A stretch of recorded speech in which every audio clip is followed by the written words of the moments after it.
વાત એ છે કે છેલ્લા 3-4 મહિનાથી પાણી આવતું નથી. વારે ઘડીએ નગરપાલિકામાં રૂબરૂ કોન્ટેક્ટ મળવા છતાં આજ દિન સુધી એનો કોઈ નિકાલ, રસ્તાનો, પાણીનો, લાઇટનો વગેરે બધા પ્રશ્નો છે એનો કોઈ નિરાકરણ લાવતા નથી. દૂર દૂરથી પાણી લાવવું પડે છે. પાણીની જે મુખ્ય સમસ્યાઓ છે એનો કોઈ હલ નગરપાલિકા ગોધરા દ્વારા કરવામાં આવતો નથી. અમારે પાણીનો સમસ્યા છે. કેટલા સમયથી પાણી આવતું નથી અને અમે નગરપાલિકામાં 3 થી 4 વખત જઈ આવ્યા છીએ, પણ તે પણ પાણીનો નિરાકરણ લાવતા નથી. તો અમને પાણીની વ્યવસ્થા કરી આપે. અમે ટેન્કર મંગાવીએ છીએ, દૂર પાણી પીવાનું લઈએ છીએ, વેચાતું પાણી લઈએ છીએ અમે.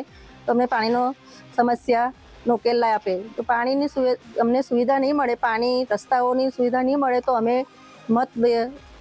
ચૂંટણી બહિષ્કાર કરીશું. આ ભોરાવાવની અંદર વોર્ડ નંબર 3 89 મકાન મુજબ જૈન સમ્રાટ સોસાયટી આવેલી છે અને પીવાના પાણીની, રસ્તાની, પછી સ્ટ્રીટ લાઇટની વગેરે જેવી સમસ્યાઓ છે. સાફ સફાઈ નિયમિત થતી નથી, વારંવાર રજૂઆત કરી, બરાબર. એટલે અમે સોસાયટીવાળાએ ભેગા થઈને સામૂહિક રીતે નિર્ણય લીધો છે ચૂંટણી બહિષ્કારનો. સુવિધા નહીં તો મત નહીં.